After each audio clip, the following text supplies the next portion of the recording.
Welcome back to the Deep Dive, the place where we cut through the noise to get straight to the knowledge that matters. It is great to be back.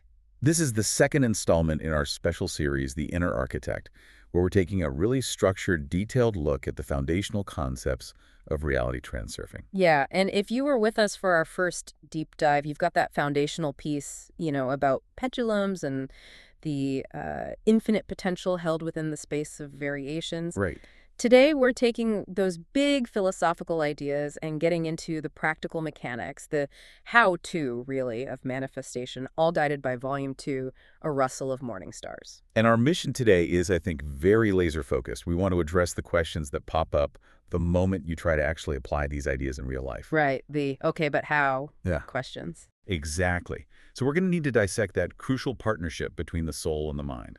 We need to understand precisely what this mysterious force called external intention really is, and, maybe most importantly, map out the steps to find and walk your unique life path, what the Source calls your door.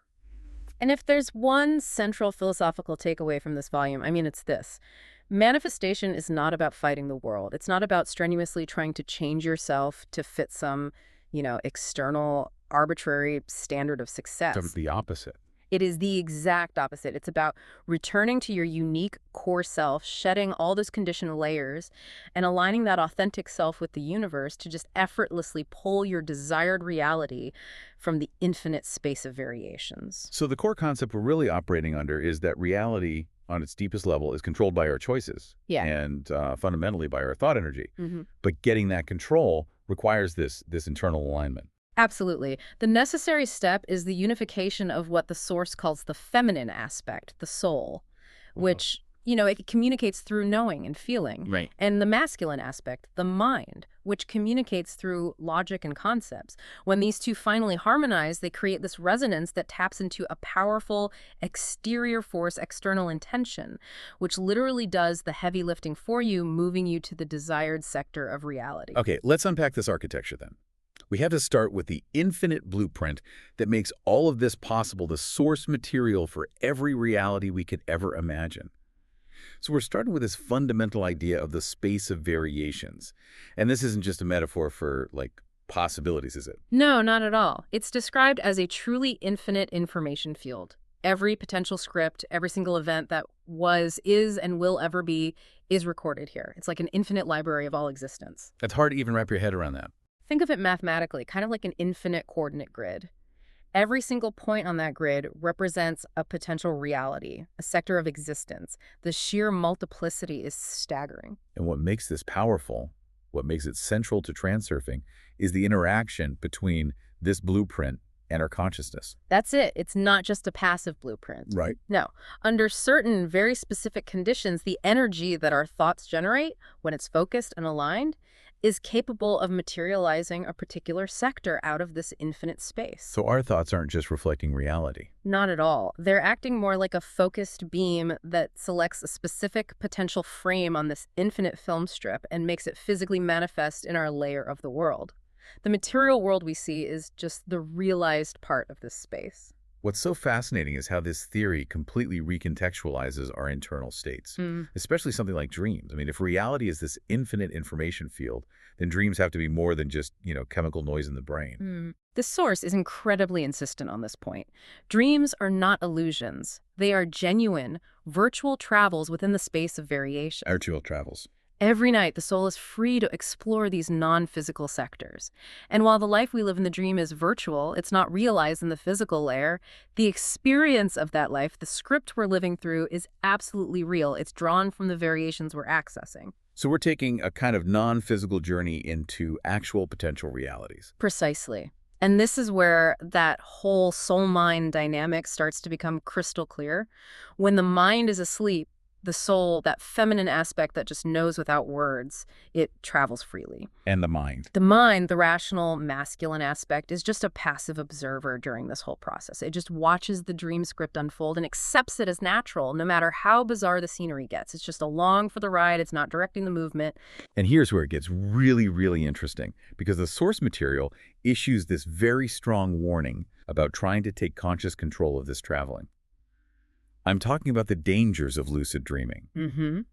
In so many modern circles, Lucid dreaming is celebrated as this peak mental state, but here, it's treated as potentially fatal. The danger stems directly from the mind's inability to distinguish between physical and non-physical variations when you give it unlimited freedom. Hmm. Once the mind consciously takes the reins in a dream state, it becomes overconfident. Right. And the space of variations contains infinite sectors, including those that have already been physically realized. So we're talking about physical worlds inhabited by living beings. Wait, so the danger isn't that you get trapped in some fantasy world, it's that you wander into someone else's actual physical reality. Exactly. If the traveling soul, which is now being directed by this newly freed and incautious mind, tunes into a sector that is already physically manifested, there is a very serious risk of disconnection. Disconnection from what? The soul might not be able to find the path back to the body because it's lost in a realized reality that is not its own. And the source states, pretty chillingly, that the physical body could simply be found deceased in sleep. Wow. It really emphasizes that this dream state is far from some benign internal projection. It's a serious, genuine form of travel within the raw blueprint of existence. That dramatically raises the stakes for understanding consciousness and reality. Okay, so moving from that general blueprint to the unique individual within it, we have this beautiful concept of the frail. The frail. It's like the unique fingerprint of the soul. It's defined as the unique set of frequency characteristics that define a person. That integral intrinsic essence that you comprehend without words. That inherent charm. Yes, that unique personality that is so often buried underneath the masks of the mind that we all assume because of social conditioning and pendulums. We spend so much energy adopting masks to fit in, we forget what our true frail even looks like. And every single soul, every unique frail has a unique star sector just waiting for it in the space of variations. A sector where its exceptional qualities are fully and completely manifested, where it shines brightest. Which immediately leads to a crucial warning about ambition and success. The warning against imitation. Why is trying to copy an idol's path or repeat someone else's script basically guaranteed to fail? Because you are trying to materialize a sector that fundamentally belongs to another frequency, you're tuning into the wrong channel. The mind is highly skilled at making copies. You can mimic the outward behavior, the style, the talking points, but only the soul is capable of creating the original. When you chase someone else's realized sector, you are by definition stepping into a role that is just not optimized for your energy. You end up being nothing more than a parody, an echo of the original. So that external success that other people achieved on their path becomes, well, punishing for you. You have to use massive inner intention. You're fighting just to stay on a track that was never meant for your unique frail. Precisely. True success, true originality, is achieved when you stop the fruitless attempts to be somebody else, and you finally admit that your individuality, your frail, is magnificent.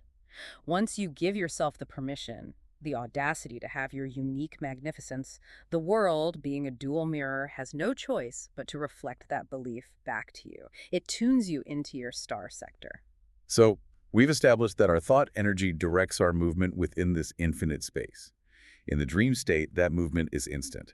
In physical reality, though, we face the heavy inertness of matter. Right, which means things don't materialize instantly. Which brings us to the core mechanism of applying that thought power: intention. This is the operational difference between struggling and simply receiving. And transurfing separates intention into two very distinct forms. And understanding this difference is the absolute key to effortless manifestation. Most people only ever use the first kind. Okay, let's start with the one most people rely on: inner intention.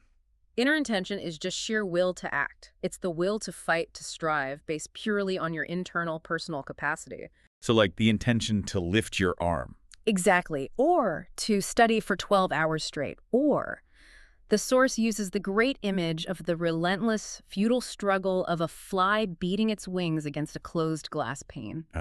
Okay. Yeah. Just beating your head against the wall. It's a linear force. It only allows you to impact your immediate environment directly, usually through strenuous effort. It's self-contained, and it severely limits the range of truly ambitious, non-linear goals you can achieve. So you can work hard with inner intention, but you'll always be beating against the glass. Yeah.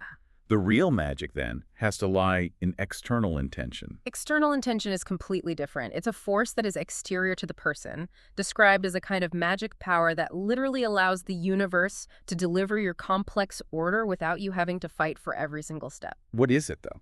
The author is very honest about it. He says he has no idea what this force is, acknowledging that its nature is difficult or even impossible to define within the mind's rigid frame of reference.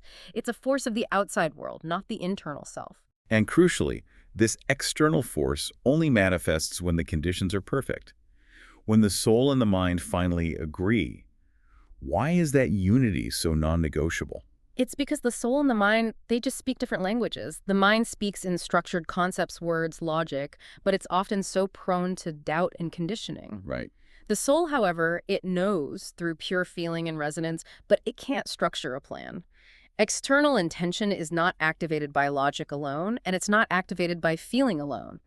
The mechanism requires the mind to structure the thought, the image of the goal, and the soul to feel the resonance and the comfortable acceptance of that image. So the unity creates a vibration, a powerful signal. Exactly. When the mind's focused thought energy and the soul's comfortable resonance align, they generate a collective energy field.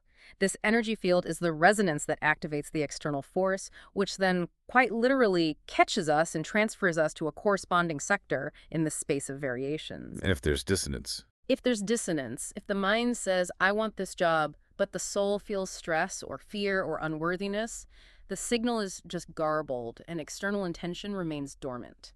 This mechanism really explains why so many common visualization techniques often fail. I mean, people focus intensely on the goal, but they bring so much fear and desire and emotional intensity into the process that they actively block that resonance. They create what Transurfing calls excess potentials. They're attributing disproportionate meaning, desire, or importance to the goal. Desire and worry are two sides of the same coin. They are attachment. And that attachment creates turbulence. Yes, turbulence that makes the environment unstable, stopping the flow of external intention before it can even fully catch them. They're trying to apply inner intention to an external intention problem. So the goal is to achieve pure intention, free of that emotional drag. But how do you convince the rational mind to stop desiring and simply know that an ambitious goal will materialize? That seems to defy common sense. Well, the key is distinguishing between faith and knowledge. Faith implies the possibility of doubt. You believe the outcome might happen, which means you also subconsciously believe it might not happen. Knowledge, on the other hand, excludes doubt. You don't have faith that the sun will rise or that an apple you drop will fall to the ground. You simply know it. So the trick isn't to immediately achieve that absolute knowledge for your goal. No, not at first. The trick is to eliminate the emotional friction that prevents the universe from delivering. And the simple, powerful remedy for that friction, for getting rid of excess desire and importance, is to accept a defeat in advance. This is one of the most counterintuitive yet effective techniques in the entire system. It sounds like giving up. It sounds like it, but it's not. By running the scenario of failure in your mind and establishing a concrete plan B or a safety net, you dramatically reduce the emotional intensity in that death grip of attachment to the outcome.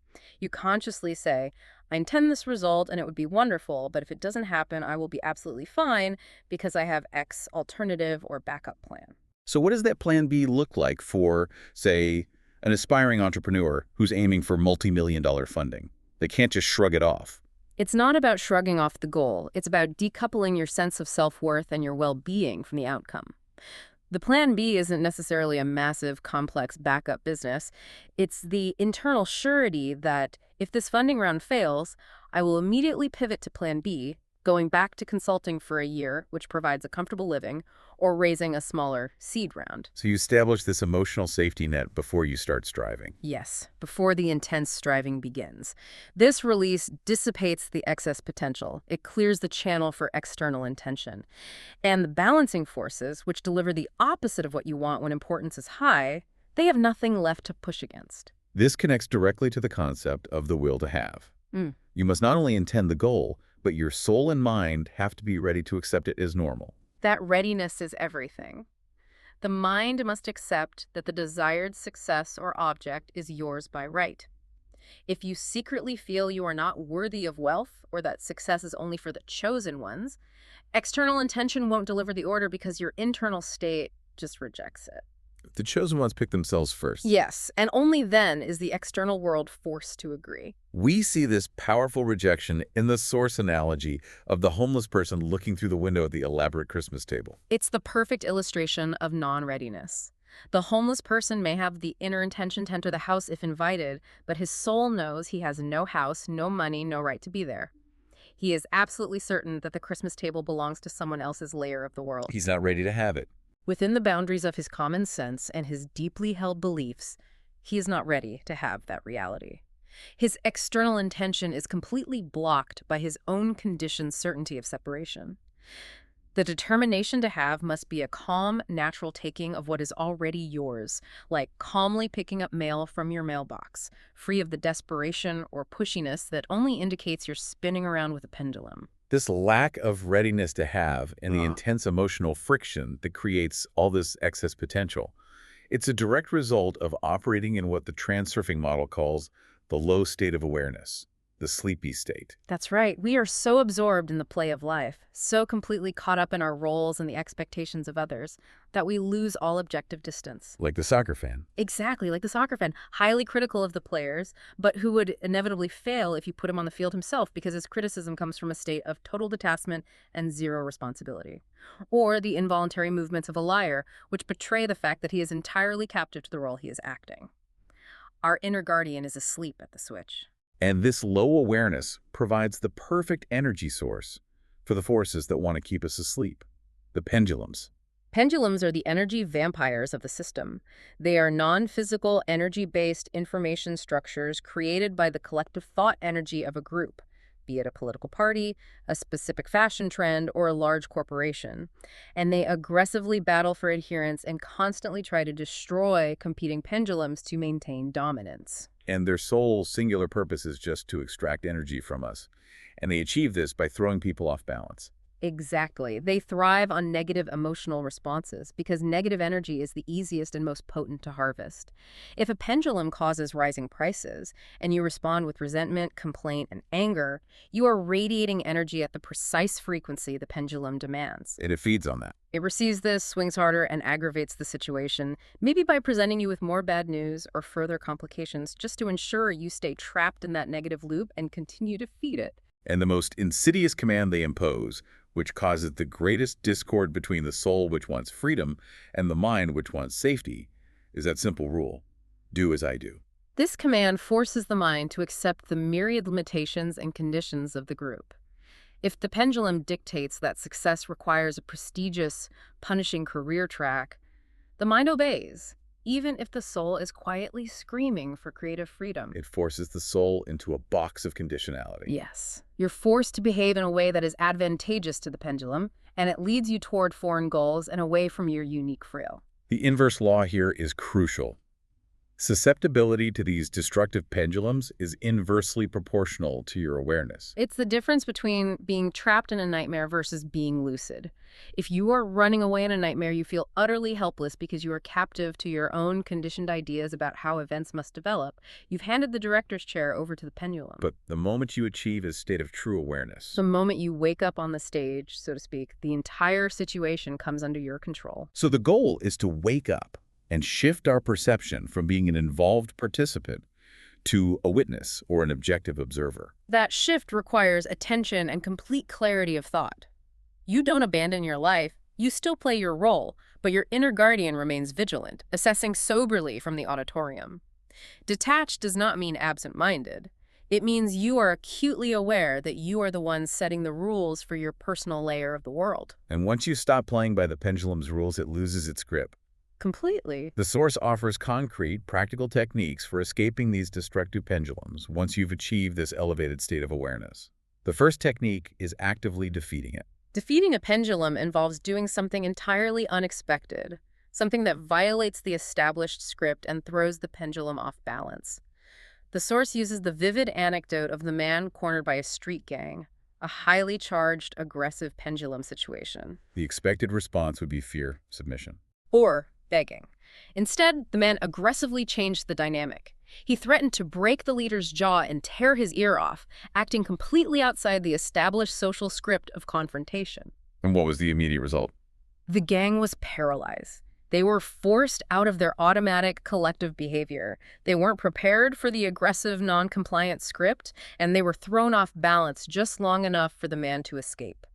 That is the critical moment of breaking the pendulum's power. By refusing to comply with the expected role of the victim, you starve it of the required energy. The second technique, which is less confrontational, is stilling its sway by changing your internal emotional reaction.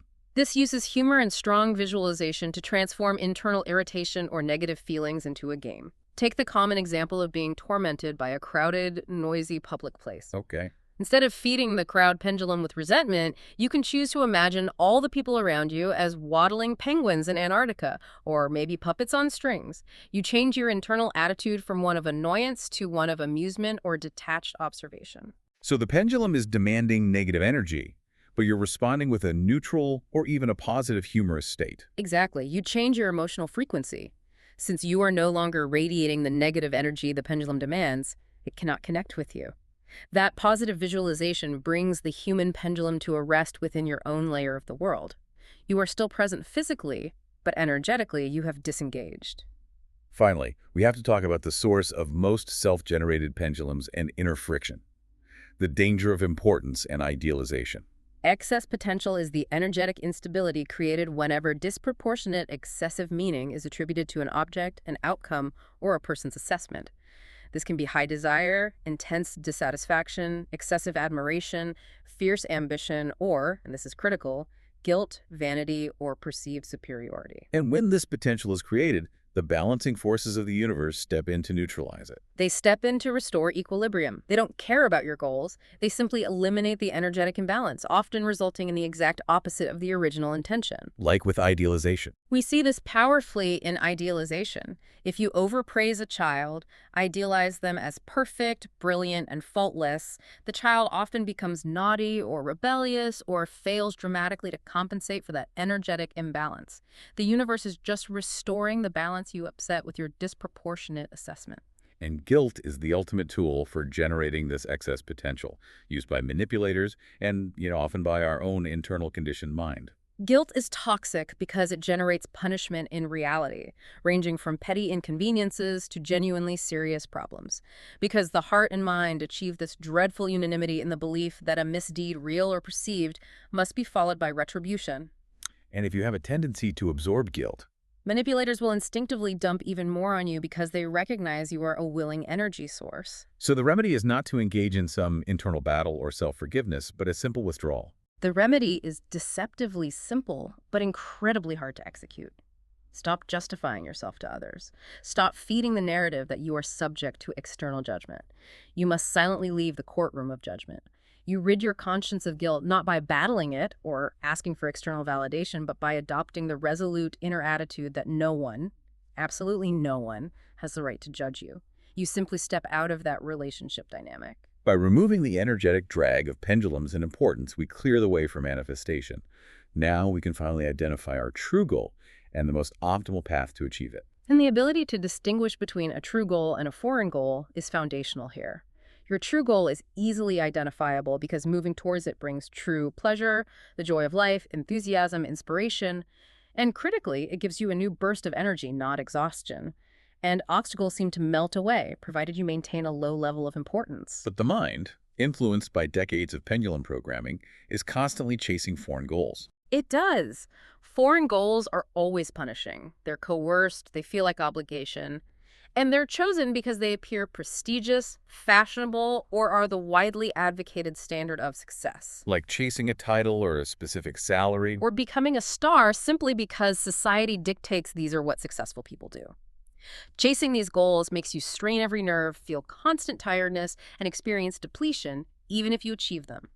Happiness does not await you at the end of a foreign path. It was always a mirage designed to feed the pendulum. Once that true goal is identified, visualization becomes key, but it has specific rules to avoid creating excess potential. So we need to define the target slide and the transfer chain. The target slide is the mental picture you hold in your mind, and it is extremely specific. It should only contain the final image of the achieved goal, the end result, as if you are living in that reality now. You have to enjoy the slide and feel completely comfortable and natural within that image. And you don't include the process. Critically, you do not include the process of achievement in the target slide because visualizing the hard struggle will only activate inner intention and excess potential. So if my goal is to launch a successful, unique business, my target slide is seeing myself comfortably running that business 5 years from now, not the late nights struggling with seed funding. Precisely. Now, if the goal is complex and requires stage-by-stage progression like finishing a degree, securing an ideal job, and then achieving professional expertise, that requires a transfer chain. Okay. Since you have to navigate multiple stages, visualizing the process should only focus on the current link and maybe one step ahead. Why restrict the visualization of the process like that? To prevent the mind from activating worry about future problems, you are not trying to convince the mind that everything will run smoothly 3 years from now. You are trying to convince the mind that everything is running smoothly right now for the current stage. You loosen the death grip of control by tackling only the immediate future and trusting the alternatives flow to fill in the rest. This slide work also expands what this source calls the comfort zone. Yes. If your goal is ambitious, say, earning a massive income, but worrying thoughts pop up in response to the target slide, like, I'll probably lose it all, or I don't deserve this much money, it means your comfort zone is too narrow. The soul feels constrained. It does, and it subconsciously strives to relieve itself of the potential problems associated with that wealth. The mind is thus unconsciously working against the goal. Continual slide work and achieving that relaxed feeling of having helps the soul accept the desired scenario as commonplace and normal, expanding the comfort zone until the goal feels entirely natural. Once we have the goal, we need the path, the door. Your door is the optimal path that leads you to your goal, the path of least resistance. If the door matches the goal, you will not have to force yourself. There will be minimal obstacles, especially if importance is kept low. And the ultimate test of the door is energy. It is. If you are consistently tired, drained, or feel coerced on the path, it is not your door. A foreign door might open initially due to effort, but it will inevitably slam shut in your face at a critical juncture, a failure at the cutting edge of success. This is a huge realization, that our door might be hiding under a cover of false insignificance, that the things we were told were useless or foolish might actually be the key. Absolutely. Pendulums and social stereotypes categorize so many natural, easy, and pleasurable activities as useless or frivolous, but anything you do easily, naturally, and with pleasure has immense significance because it is aligned with your frail. So if all you like to do is organize things and people call you fussy, Your door might be in logistics or high-level event coordination where that quality is suddenly invaluable. If you spend hours gussying up and preening, your door is not necessarily just fashion modeling, but perhaps high-end design where you can monetize that aesthetic obsession. so if your natural tendency is to be skeptical, analytical, and prone to finding flaws, a quality often discouraged socially, that might be the key to a door in high-risk assessment law or investigative journalism. Exactly. You have to turn away from the group's judgments and face your soul, realizing that those seemingly useless qualities are the intrinsic keys to the path where you will naturally excel. Now, how do we hear the direction of the soul, the voice that tells us which way to turn when we hit a junction? That is the beautifully subtle metaphor of the rustling of the morning stars. It's intuition. The mind thinks using established concepts and words. The soul communicates through feelings, through a vague premonition or inner voice that breaks through when the mind is distracted or quiet. And inner discomfort. Inner discomfort is an obvious no from the soul, a clear warning that you are heading off the optimal path. Inner comfort is not always an obvious yes, but it is a fundamental, necessary condition for the right path.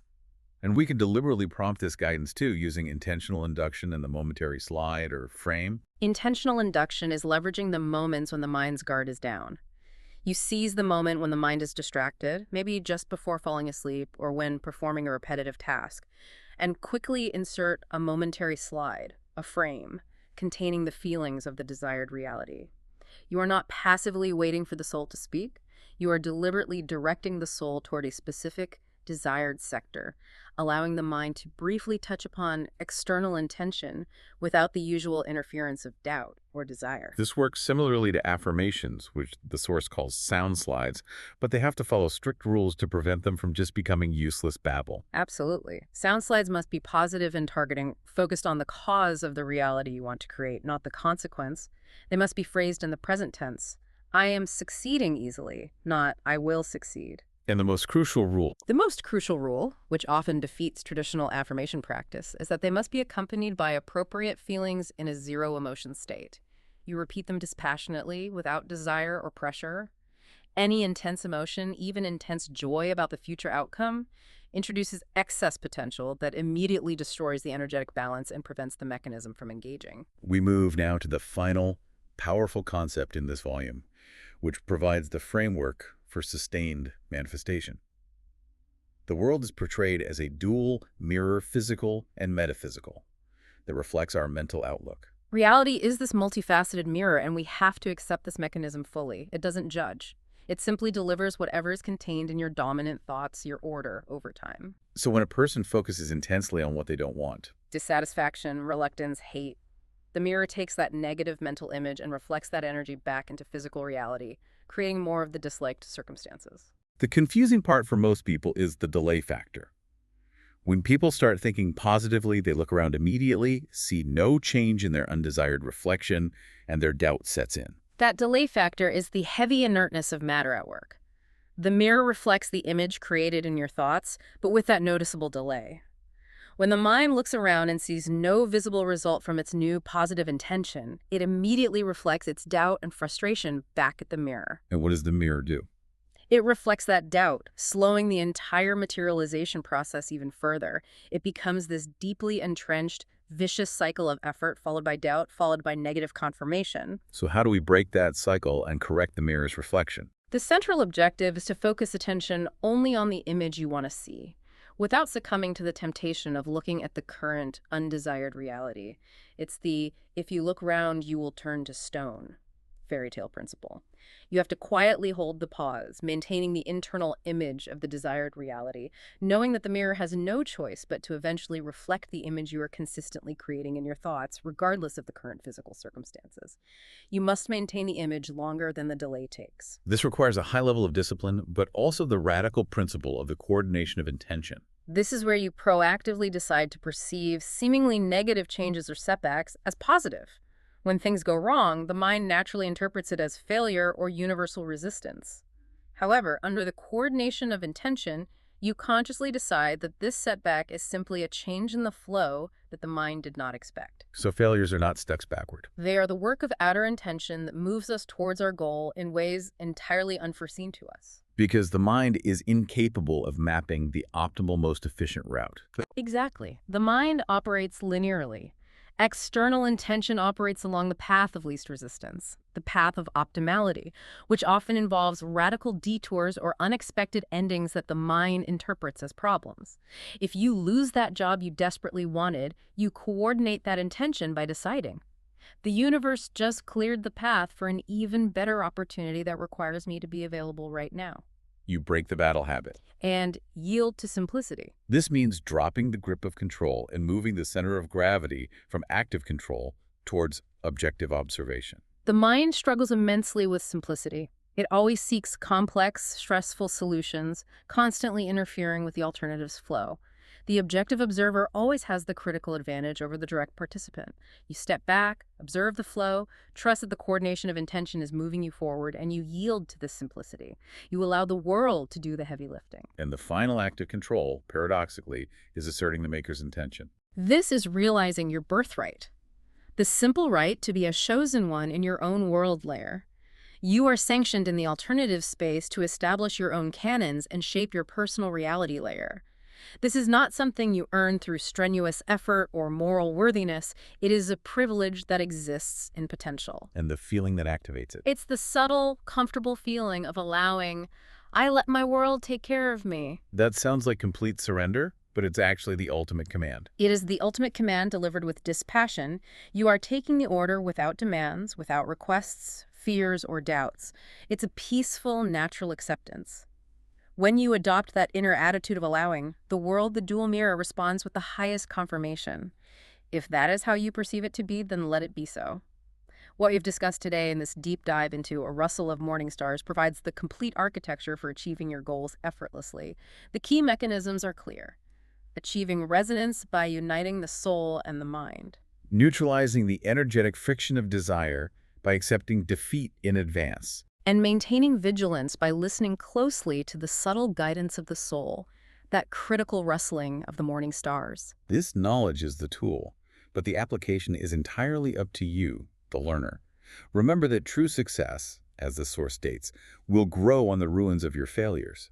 But only if you coordinate that intention, allowing yourself to move towards your unique goal and absolutely refusing to be lured into someone else's prestigious, punishing script.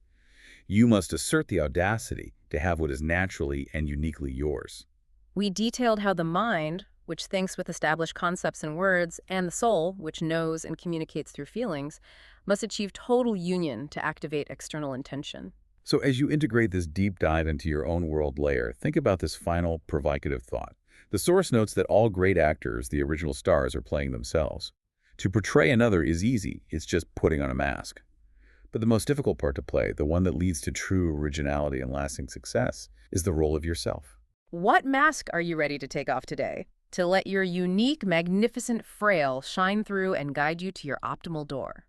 Thank you for joining us on this deep dive into being the architect of your reality. Until next time, keep building.